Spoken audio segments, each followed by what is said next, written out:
Selamat siang, sahabat Warta Kota. Sekarang saya Nana, reporter dari Warta Kota, bertemu dengan Om Yose, salah satu aktor. Pengennya Om disebutnya aktor, seniman, atau apa Om?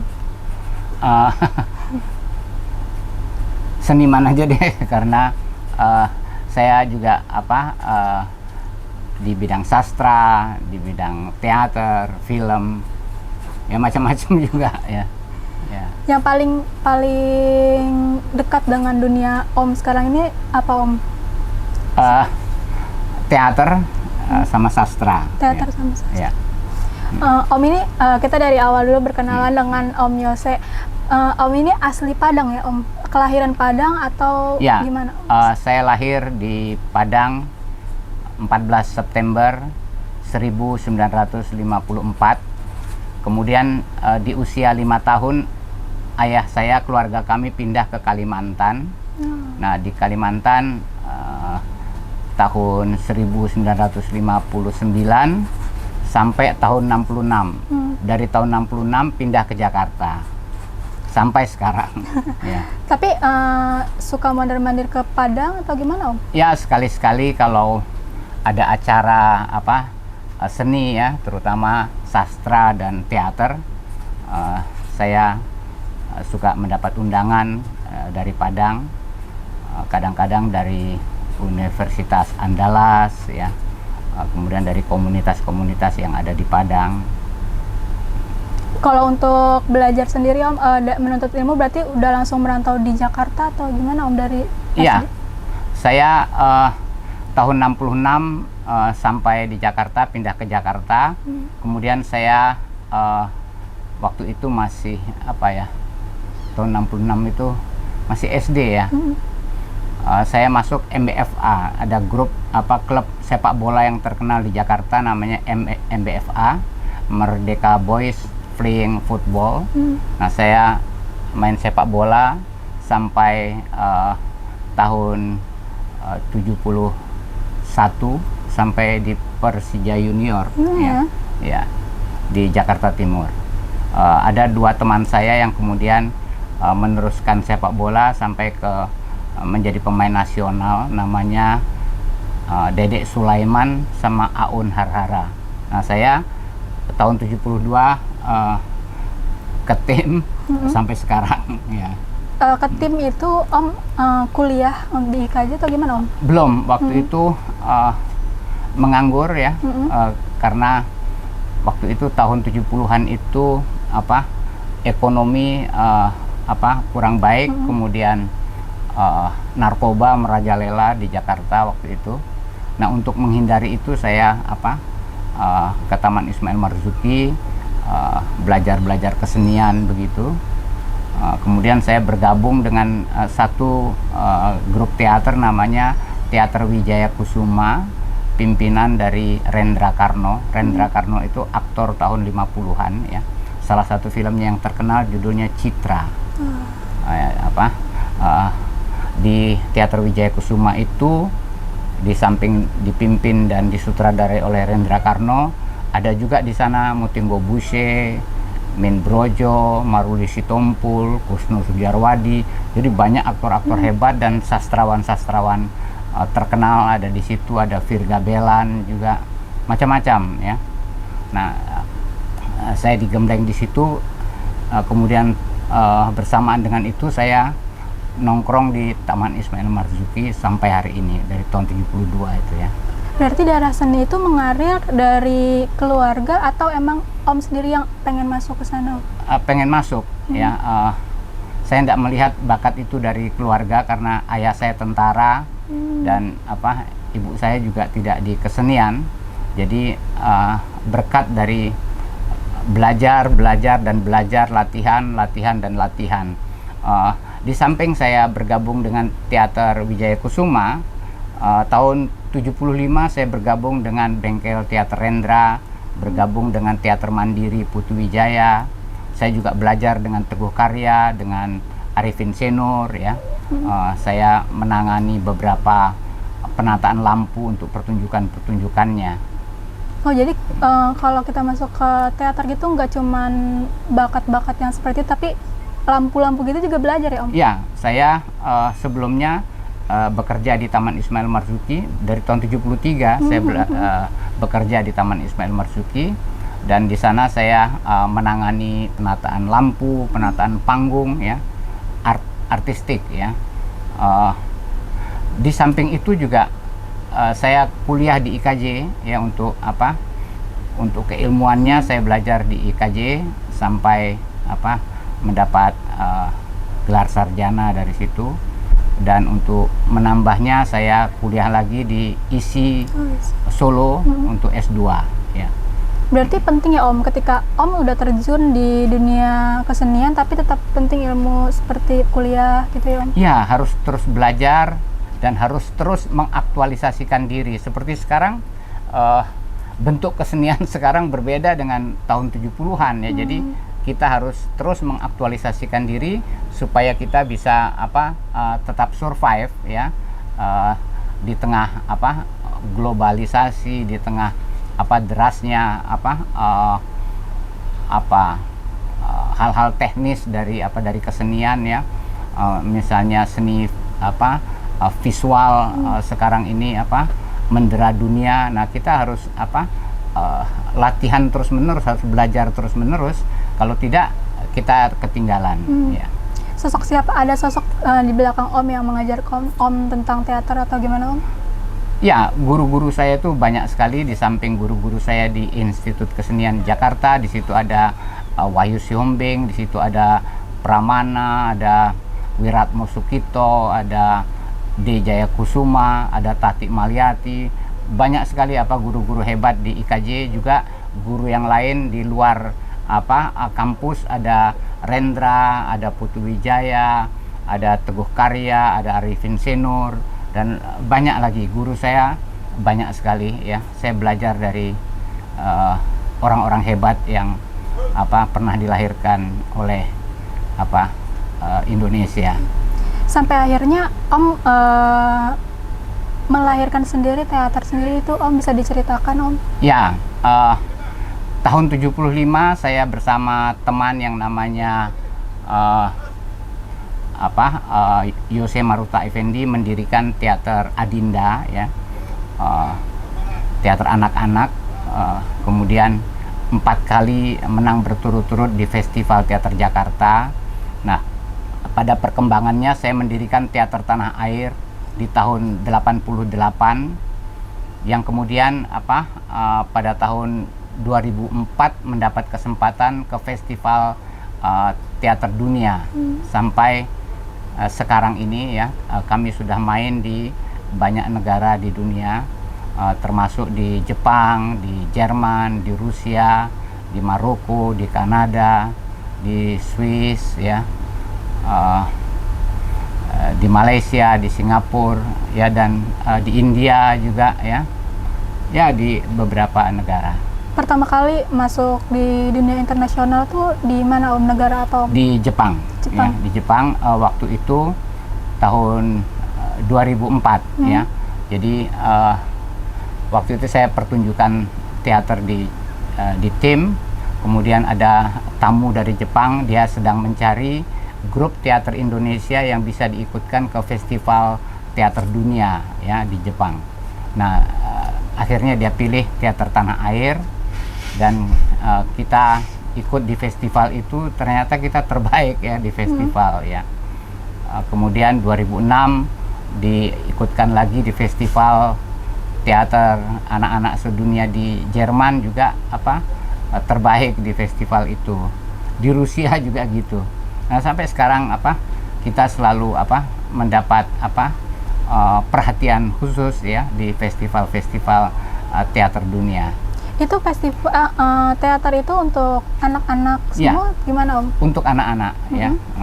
Umur usianya berapa tuh Om? Usia kalau di festival dunia itu dari umur 6 tahun sampai 18 tahun. Kenapa mesti anak-anak? Karena kan biasanya yang dewasa itu lebih mudah, ya Om, diajarinnya. Kalau anak-anak mungkin lebih agak sulit mungkin, ya Om. Gimana Om? Ya, saya kira untuk menyutradarai anak-anak, melatih anak-anak agak sulit. Saya juga banyak membuat pertunjukan-pertunjukan untuk orang dewasa, ya, tapi saya lihat banyak teman kesulitan ketika dia menyutradarai teater anak-anak. Hampir setiap tahun saya menjadi juri festival teater anak-anak, dan banyak ya peserta yang ikut dari 50 grup teater di Jakarta itu rata-rata kurang memahami teater anak-anak ya, sehingga mereka melihat teater anak-anak dari kacamata orang dewasa gitu. Padahal untuk menggarap teater anak-anak harus dari kacamata anak-anak. Ya.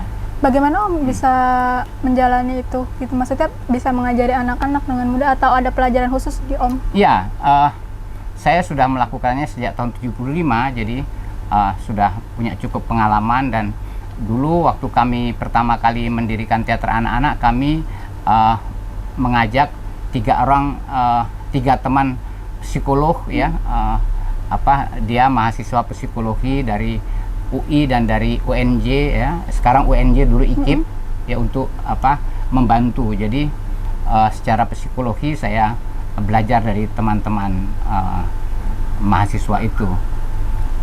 Jadi sampai sekarang melekat pendekatan secara psikologi untuk melatih anak-anak itu saya peroleh dari pengalaman yang panjang itu. Dari tahun berapa lagi dimulai? 1975. 1975 ya. Sampai sekarang udah berapa tuh murid Om?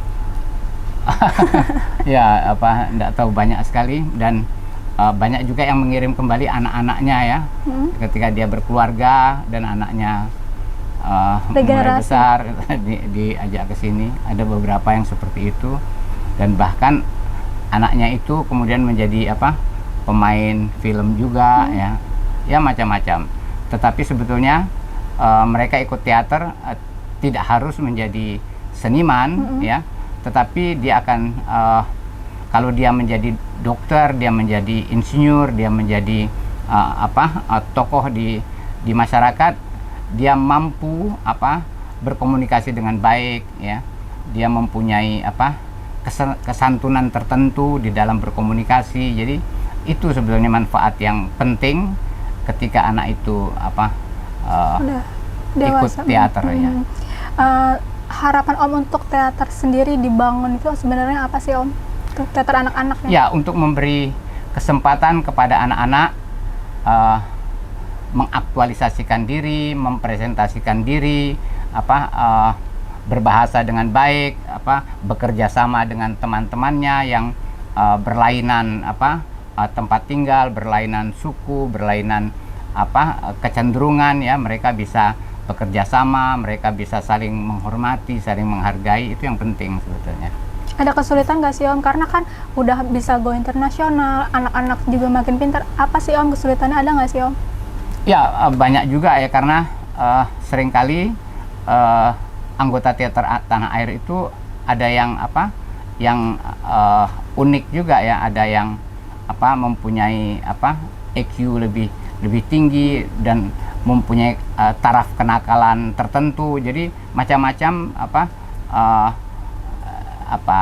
watak dari anak-anak itu atau kepribadian dari anak-anak itu. Misalnya contoh, ada satu anak dulu diikutkan ayahnya ke teater tanah air karena ayahnya sudah tidak sanggup mendidik dia ya, namanya Rangga.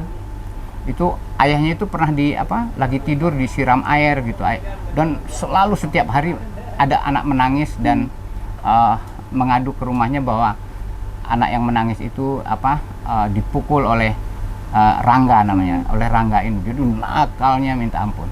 Dimasukkan ke teater tanah air, setiap minggu latihan itu selalu ada anak menangis ya, entah disengkat sama dia, entah pokoknya ada yang menangis setiap minggu. Dan pelakunya Rangga itu. Saya amati beberapa minggu gitu. Ini anak pinter sebetulnya, tapi memang tidak boleh tersinggung dan jagoan gitu ya. Ingin menang sendiri. Akhirnya pada suatu minggu latihan, saya kumpulkan anak-anak, ada Rangga di situ. Saya bilang kepada semua anggota teater tanah air, anak-anak, sekarang kamu punya pemimpin baru, ya, namanya Rangga. Nah, Rangga, kamu pimpin teman-teman kamu, kakak-kakak kamu, adik-adik kamu buat mereka rajin latihan dan bisa bekerja sama dengan teman-temannya. Wah, sejak itu dia terus mengatur semua dan nggak ada lagi yang nangis, nggak ada lagi yang itu. Dan sekarang Rangga itu sudah mahasiswa. Kata ayahnya dia menjadi ketua OSIS di sekolah dan jiwa kepemimpinannya muncul, apalagi diambil sekarang sospol ya. Jadi di kampusnya itu di Lampung. Itu ada 3 kampus di sana kenal Rangga karena jiwa kepemimpinannya. Nah, saya bangga juga dengar berita itu. Ayahnya penyair terkenal juga, namanya Imam Ma'arif ya. Nah, jadi Imam Ma'arif berterima kasih sekali karena anaknya yang nakalnya minta ampun itu sekarang menjadi pemimpin di kampusnya gitu, di kampus di mana dia kuliah. Ya. Berarti dari teater sendiri nggak cuman belajar tentang acting gitu aja ya Om, banyak berarti pelajaran yang diambil Om? Ya sebetulnya yang paling penting itu dia mampu mempresentasikan diri, mampu mengumumkan pikiran ya dengan merdeka, ya kemudian mampu menghargai teman-temannya, mampu bekerja sama dengan teman-temannya. Itu yang paling penting pelajaran teater bagi anak-anak ya. Untuk sekarang berarti yang mengajar di teater Om sendiri atau ya, ada orang? Saya sendiri, tetapi kadang-kadang kalau saya sedang sibuk syuting atau latihan teater, sekarang saya masih ikut teater, masih ikut pementasan di Teater Mandiri Pimpinan Putu Wijaya. Bulan bulan Juli besok, tanggal 29 Juli kita akan pentas di Bali, dan 17 Juli kita akan pentas di Tim gitu ya. Nah, jadi kadang-kadang kalau saya latihan, saya cari teman yang mampu ikut membantu latihan di Teater Tanah Air. Untuk kan ini udah sangat mengharumkan nama bangsa juga ya Om. Ada bantuan nggak sih Om dari pemerintah gitu-gitu untuk teater? Ada, dan Kemendikbud ya banyak membantu kalau kita main di beberapa negara itu ya, membantu walaupun tidak full ya, karena Kemendikbud juga banyak membantu grup-grup lain. Jadi sebagian dibantu oleh Kemendikbud, sebagian kita cari donatur, kita cari sponsor untuk melengkapi biaya perjalanan ya. Oh, untuk lokasinya sendiri di mana sih Om? Dan untuk anak-anak yang boleh ikut itu anak-anak yang seperti apa? Bebas sekali, anak seperti apa saja boleh latihan, karena bakat itu untuk saya adalah rahasia Allah. Jadi kalau kita mau bekerja, kita mau belajar dan belajar, pasti kita bisa gitu. Harapan untuk teater Tanah Air ini seperti apa Om untuk kedepannya? Ya, saya harapkan teater Tanah Air ini tetap tumbuh dan berkembang ya, dan mudah-mudahan ada yang bisa melanjutkannya ya. Sekarang ini teater Tanah Air dipimpin oleh putri saya, namanya Nuansa Ayu Jawa Dwipa. Ada juga adiknya Nuansa, saya harapkan bisa membantu untuk melatih juga nantinya, karena dia namanya Niken Flora Rinjani. Nah, Niken ini dia main hampir di semua pertunjukan teater Tanah Air, artinya dari umur 6 tahun dia sudah main di Jepang, dia sudah main di Jerman, di Rusia, di Kanada, di Maroko, di India, di mana-mana dia selalu ikut ya. Jadi mungkin pengalaman berteaternya juga sudah cukup baik ya, cukup banyak. Cuma sekarang dia bekerja di satu perusahaan, nah waktunya masih sulit untuk bisa membantu latihan-latihan teater Tanah Air.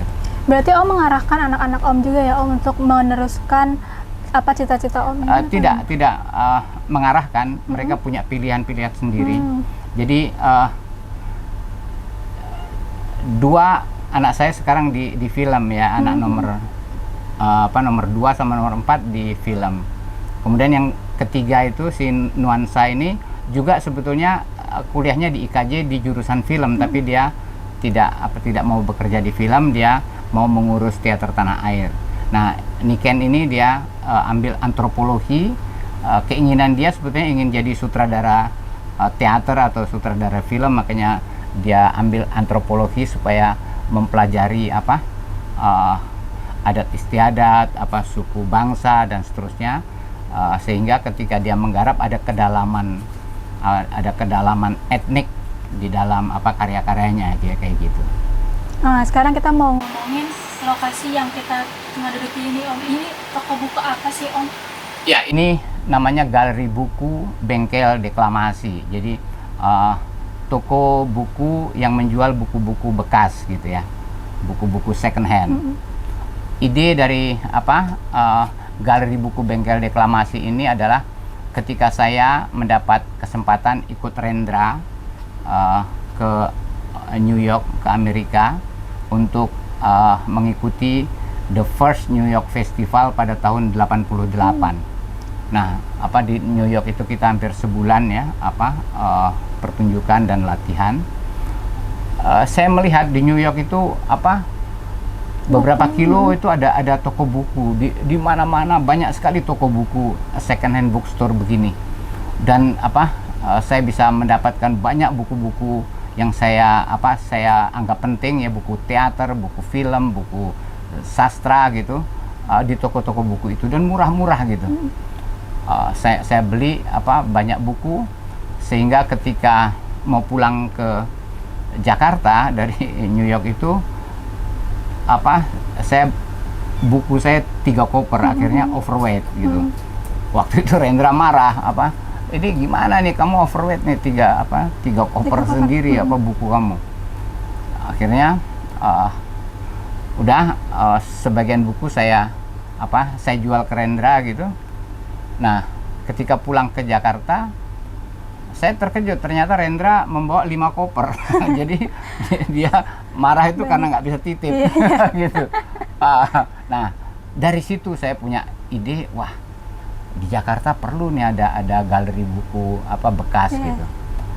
Kemudian saya ketemu sama Gubernur DKI waktu itu, namanya Pak Suryadi Sudirja, tahun 90-an ya, 90-an saya ketemu Pak Suryadi, saya ceritakan bahwa perlunya ada satu second hand bookstore di Jakarta yang bisa membantu mahasiswa, membantu tokoh-tokoh masyarakat mencari buku-buku yang sulit didapat di toko buku yang umum gitu. Pak Suryadi senang ide itu. Coba kamu di mana kira-kira? Saya sebutkan dulu sudut Geraha Bakti itu. Pak Suryadi minta dibikinkan maketnya seperti apa. Kemudian saya minta teman saya namanya Tantio Aji, dia dosen di Fakultas Seni Rupa di IKJ, untuk membuatkan sketnya. Nah, kemudian saya ajukan ke Pak Suryadi dan disetujui. Akhirnya dibangunkan oleh Dinas Kebudayaan DKI Jakarta waktu itu, kepala dinasnya Pak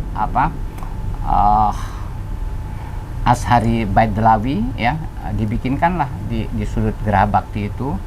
Nah, kemudian ada renovasi, akhirnya dipindah sampai di sini ya. Ini juga sementara kelihatannya. Saya belum tahu nanti akan diletakkan di mana Galeri Buku Bengkel Deklamasi ini setelah pembenahan revitalisasi ini ya. Tapi udah dari berapa tahun berarti Om di Taman Ismail Marzuki? Galeri Buku Bengkel Deklamasi ini diresmikan 27 April 1996. Waktu itu bersamaan dengan hari lahirnya Chairil Anwar ya. Bersamaan dengan itu saya membuat pertunjukan, bersamaan dengan peresmian Galeri Buku Bengkel Deklamasi ini, saya membuat satu pertunjukan yang cukup monumental, nama pertunjukannya Rendra Membaca Khairil Anwar. Jadi belum pernah terjadi Rendra membacakan karya orang lain satu buku. Nah, di acara itu Rendra membacakan satu buku puisi-puisi Khairil Anwar selama 2 hari, dan satu hari pertunjukannya tiga kali ya, 3 kali show satu hari. Jadi betul-betul meriah ya waktu itu. Di balik perkembangan zaman ya Om, jarang sekali ada yang baca buku sekarang mungkin. Bagaimana tetap bertahan, tetap ada sampai saat ini tuh gimana tuh Om mempertahankannya? Ya, sementara ini bertahan saja dulu, karena saya percaya pada suatu ketika orang akan kembali memerlukan luring ya, jadi membaca langsung daripada membaca melalui handphone atau melalui tablet yang lain ya. Lebih asik membaca buku langsung. Jadi tetap ada, saya kira penggemarnya. Cuma sekarang lebih banyak orang membeli melalui online gitu ya. Nah, saya belum mencobanya.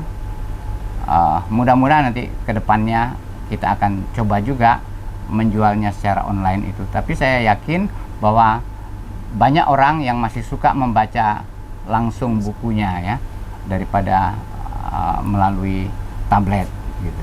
Ada cita-cita di balik dibuatnya toko buku ini nggak sih Om sebenarnya? Ya, cita-citanya untuk membantu mahasiswa-mahasiswa yang memerlukan buku-buku tertentu, atau tokoh masyarakat yang mencari buku-buku yang sulit mereka peroleh lagi, disediakan di sini, karena harganya pun tidak dimahal-mahalkan gitu ya. Harganya biasa saja. Ya, banyak juga di online itu harganya tiba-tiba mahal karena bukunya sulit gitu. Di sini biasa saja. Ya. Bukunya apa aja nih Om? Tema-temanya ada sesuatu atau gimana Om? Pada awalnya yang di sini yang dijual buku-buku seni budaya. Tetapi pada perkembangannya banyak juga politisi yang datang, banyak juga ekonom yang datang, ya ahli sosiolog. Akhirnya buku-buku itu juga ada di sini ya. Berarti nanti kedepannya bakal ada inovasi juga untuk mengikuti zaman sekarang ya Om? Ya, sekarang ini belum tertata karena tempat ini belum tetap ya. Jadi sulit kita rapi-rapikan juga. Nanti dibongkar lagi ya Pak. Bener. Kita sudah pindah 3 kali ya. Ya. Di mana aja Om tadi? Ya, di Geraha Bakti Budaya, di samping Geraha, kemudian pindah ke perpustakaan di depan. Tapi ketika revitalisasi pindah lagi ke sini ya. Nah, ini belum tahu lagi pindah kemana nanti. Tadi sempat bilang kita sekarang bertahan dulu, tapi masih ada nggak sih Om yang beli buku atau gimana nih Om? Ya 1-2 ya, dalam sebulan itu ada yang datang ya, yang memang tapi banyak juga yang dari luar negeri ya, dari Malaysia, dari Singapura, yang mencari buku-buku tertentu yang mereka perlukan. Kemudian ada dari kampus-kampus yang memerlukan buku-buku tertentu, mereka datang ke sini. Setiap bulan ada saja, tapi tidak sebanyak dulu ya, sebelum orang beralih ke digital ya. Ya ketika koran-koran juga tidak bisa lagi meneruskan penerbitannya, kemudian penerbit juga kesulitan menjual buku. Nah, kita juga mengalami imbas itu ya. Tapi Om, dari awal mulai buka sampai sekarang, tahun berapa yang paling banyak orang-orang beli buku?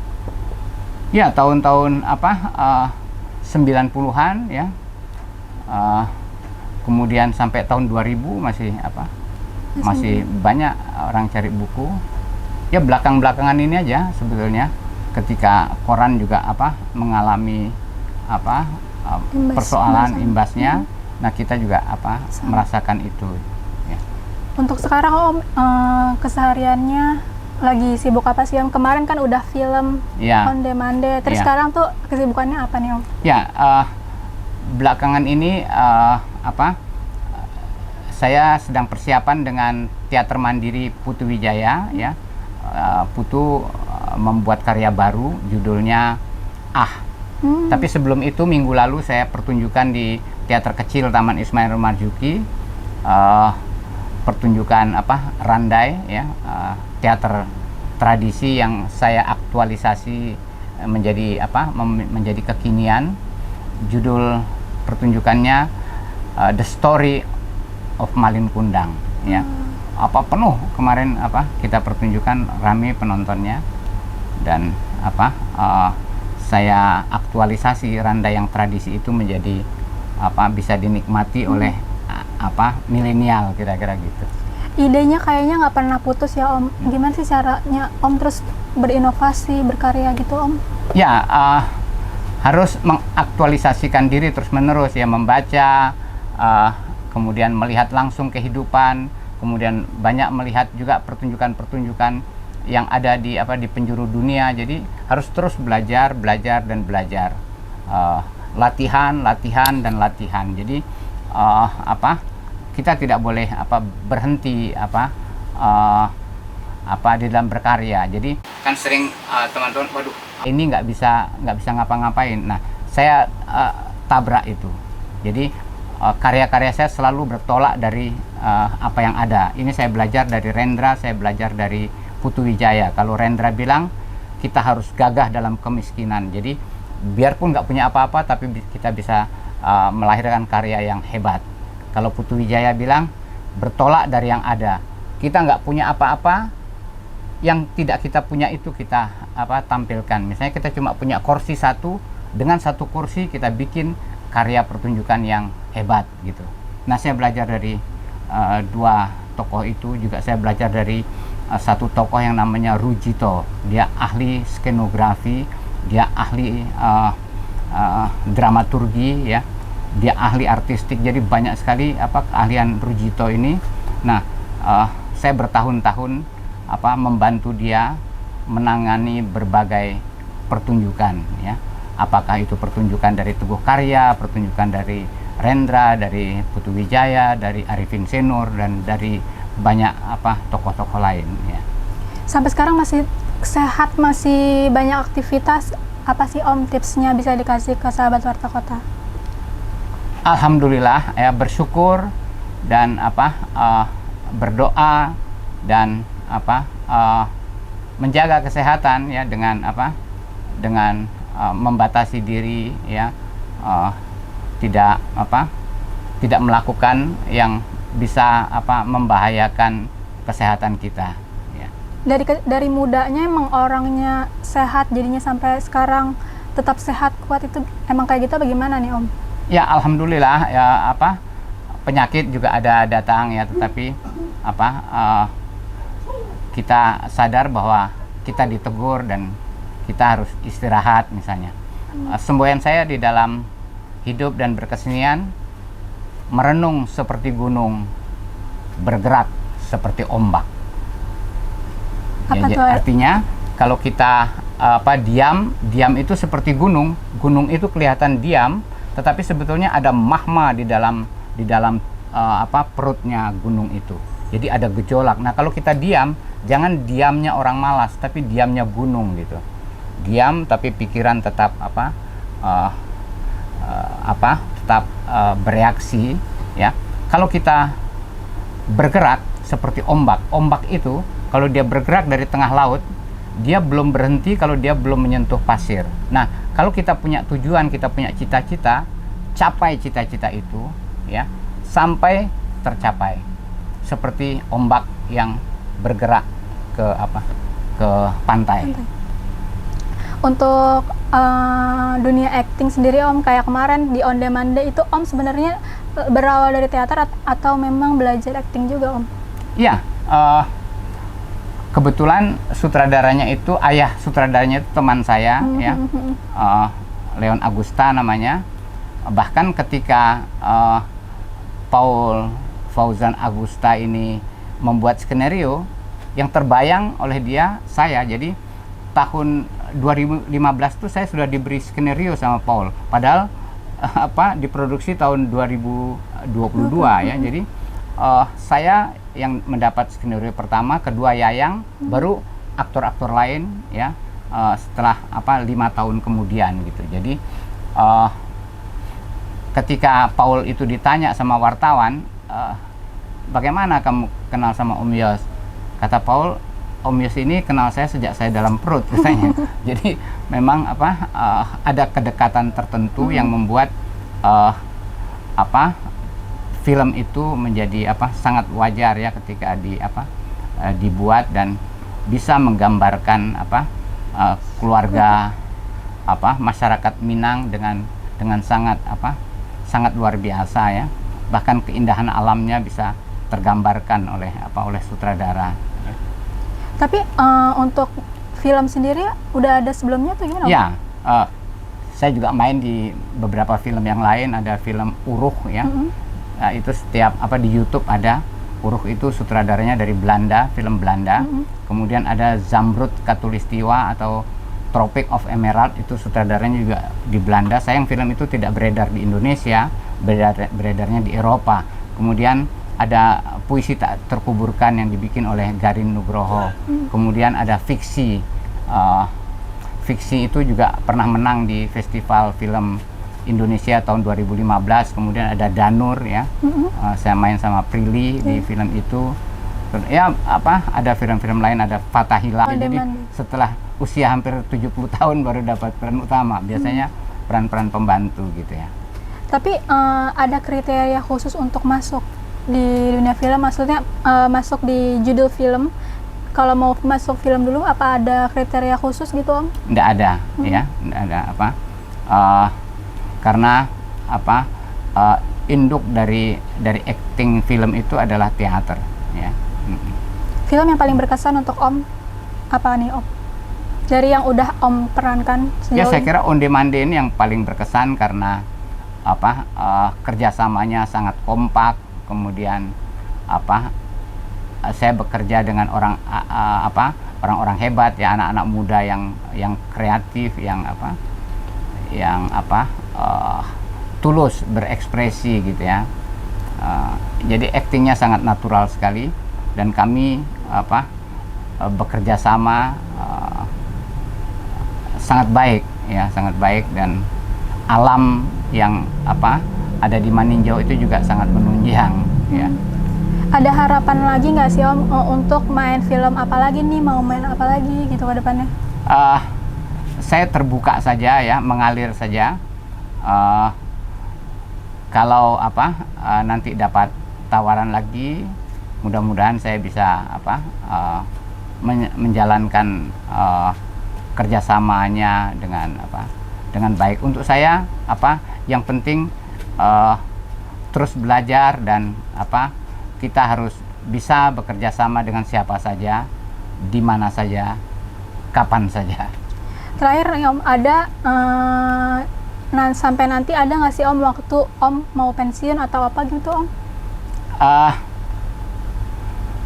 Saya kira selama masih bisa bekerja, ya kita kerjakan dengan sebaik-baiknya, dengan tanggung jawab penuh gitu. Untuk mau dikasih tahu sendiri, Om, untuk anak muda sekarang biar bisa seperti Om, banyak karyanya, banyak ini, gimana Om mau disampaikan untuk anak muda di Warta Kota? Ya, untuk teman-teman muda di Warta Kota, yang penting adalah kita harus berlatih terus-menerus, ya, melatih diri terus-menerus, belajar terus-menerus ya, dan yang paling penting rendah hati. Ya, terima kasih Om Yos sudah mau ngobrol-ngobrol sama sahabat Warta Kota. Sahabat Warta Kota, jangan lupa nanti kita ngobrol-ngobrol lagi sama yang artis lain atau artis-artis yang kayak Om Yos ini. Terima kasih semuanya sudah menonton. Jangan lupa subscribe ya.